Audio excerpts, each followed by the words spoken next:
You did everything right. You followed the rules. You built the routines. You kept your cool when life got loud. And yet, you still feel off. Like you're performing self-control instead of living from it. You don't feel lazy. You feel hollow. Disciplined, but disconnected. Like you're winning on paper and quietly losing your soul behind the scenes. Here's the part that nobody talks about. Self-control alone doesn't save you. In fact, it might be the thing that's keeping you stuck. Because mastery without meaning is just emotional numbness in a nice frame. And the longer you fake strength, the further you drift from yourself. So today, we're peeling back the layers. Inside the world of Classroom of the Elite, we're following a master of control, Ayanokoji.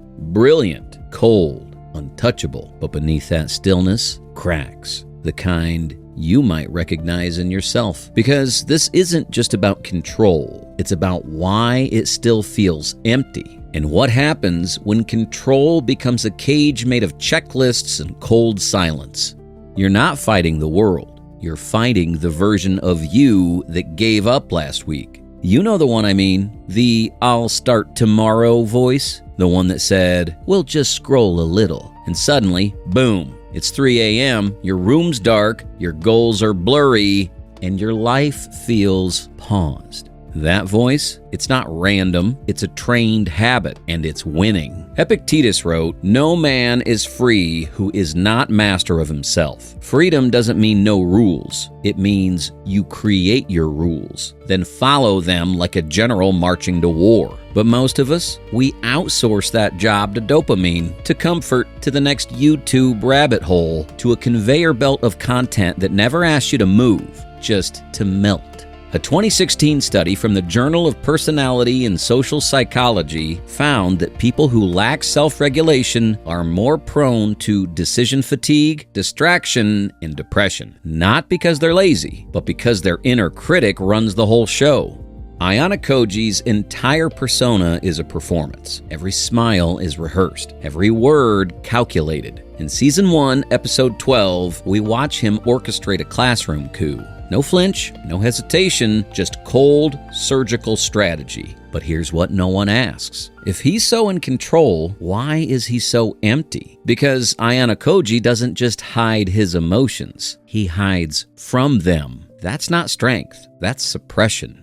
Ever sit there scrolling motivational reels while doing nothing? That's your white room, a place where feelings go to die. And you go numb, pretending you're just chilling, but you're not. You're trapped by comfort, by the version of you that almost cared. It's like hosting a TED Talk in your brain while your life's still in pajamas. Self-mastery doesn't start with productivity. It starts with truth. Look in the mirror. Every insecurity, every excuse, every unfinished promise, that's your battlefield.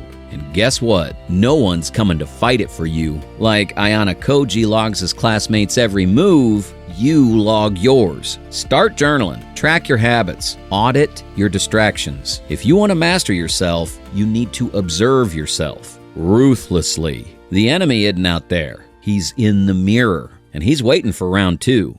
You think hiding your feelings makes you strong? That silence equals stoicism? It doesn't. It means you're bleeding in a place no one can see. You've said it, "I'm fine," while your chest felt like a pressure cooker, while your jaw locked from stress, while your brain spiraled at 2 a.m., wondering if anyone would ever really understand you. You tell yourself, this is what control looks like. But deep down, you know it's not. It's collapse, just in disguise. A slow implosion wrapped in polite smiles. The Stoics had a word for true emotional control: apatheia. It didn't mean feeling nothing. It meant not being ruled by emotion. Marcus Aurelius didn't avoid sadness. He used it to reflect. Seneca didn't deny anger. He wrote through it to understand it. But what you're doing? Bottling, suppressing, pretending. And modern science backs it up. Psychologist Dr. Susan David calls this emotional rigidity. In her TED Talk, she said, "When emotions are ignored or pushed aside, they don't disappear. They leak out in stress, in illness, in broken relationships. So if you think pushing your emotions down makes you strong, it actually makes you vulnerable." Look at Classroom of the Elite, Season 2. Kei is crying, completely shattered. And Ayanokoji, he just stares, cold, detached, robotic. That scene hits hard, not because he's calm, but because he's hollow. The boy who grew up in the White Room never learned to feel, only to analyze, only to survive. He's mastered control, but he's lost himself. And in that moment, we don't admire him, we pity him. Because that's not mastery, that's trauma with good posture. Stoicism without soul is just emotional taxidermy. You ever ghost someone because you didn't know what to say? Avoided conflict? Not to keep peace, but to avoid emotion altogether. Then you've felt it, that freeze response. Not out of strength, but fear. It's not that you're calm, you're just disconnected. And over time, that turns into someone even you don't recognize. Real strength isn't smiling through pain. It's naming it, facing it, owning it, without letting it own you. Because when you suppress what you feel, you lose the map back to who you really are. So here's your challenge. Start practicing emotional labeling. Don't say, I feel bad. Say, I feel anxious because I haven't made progress on what matters. Name it. Tame it. Clarity is the start of real power. You're not a machine, so stop living like one. Mastery isn't feeling nothing. It's knowing exactly what you feel and still choosing your next move. Every morning, two versions of you wake up. One wants comfort. The other wants greatness. Only one makes it past noon. You've been there. That moment your alarm rings and you just lie there, staring at the ceiling. You want to rise, but your mind whispers, later. You deserve rest. You scroll, you snack, you rationalize, and by the end of the day, you hate that voice, but you listen to it anyway. That's not laziness, that's inner war, and it's happening every single day. Seneca said, we suffer more in imagination than in reality. Most of your exhaustion, it's not from what you do, it's from what you mentally resist doing. Modern neuroscience agrees. Studies in behavioral and brain sciences show our brains create fatigue, not from work, but from looping indecision and imagined failure. You're not physically tired, you're mentally flooded. You're not losing to life, you're losing to thought spirals, to simulations in your mind that never even happened. You're Netflixing your own doom, episode by episode, without ever pressing play in real life. This is Ayanokoji's true battlefield. Not the school, not his classmates, himself. In Season 2, he finally faces the architect of the White Room, his father.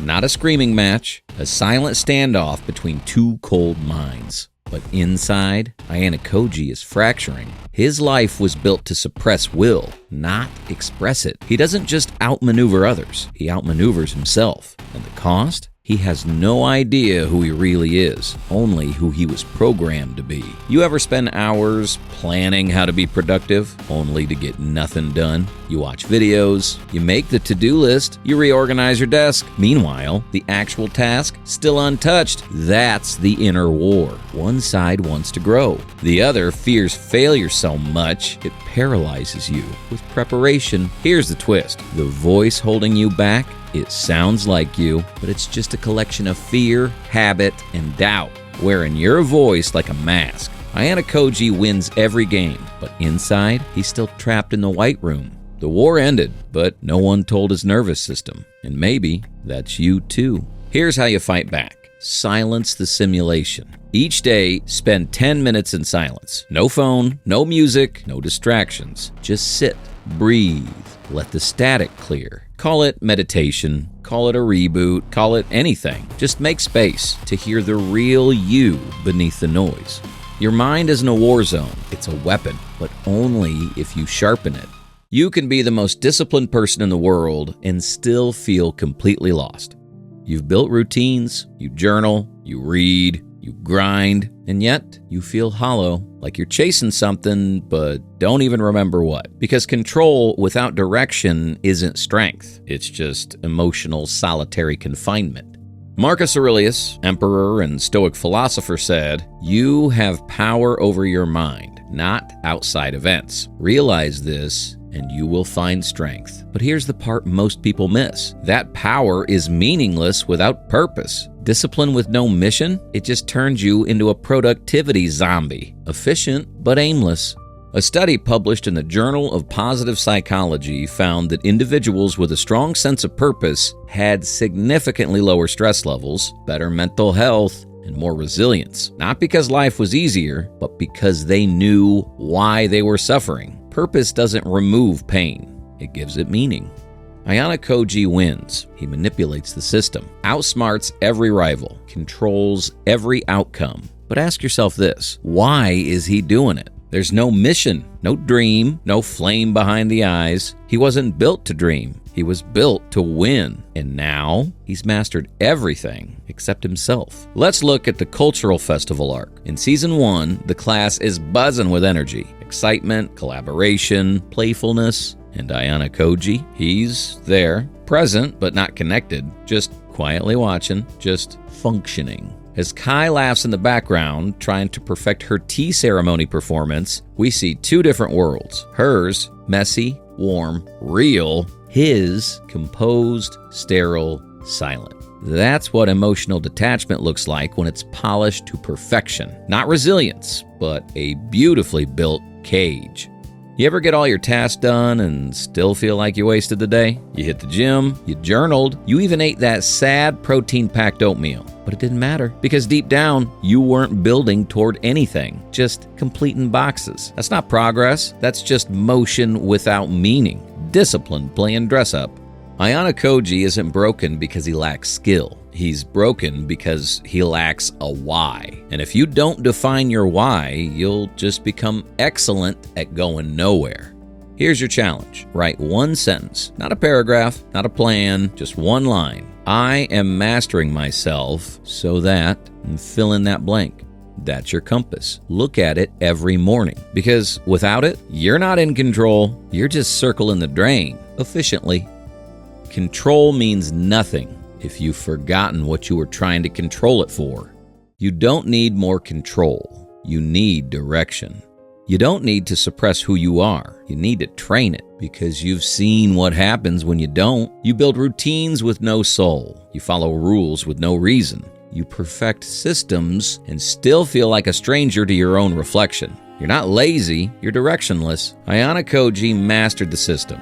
He won every war. But for what? No mission, no warmth, no connection, just cold control.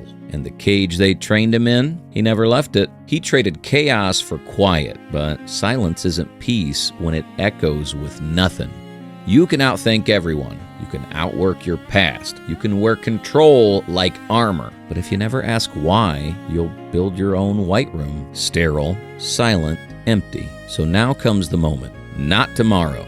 Not after this video. Now, master yourself or stay broken and call the cage discipline.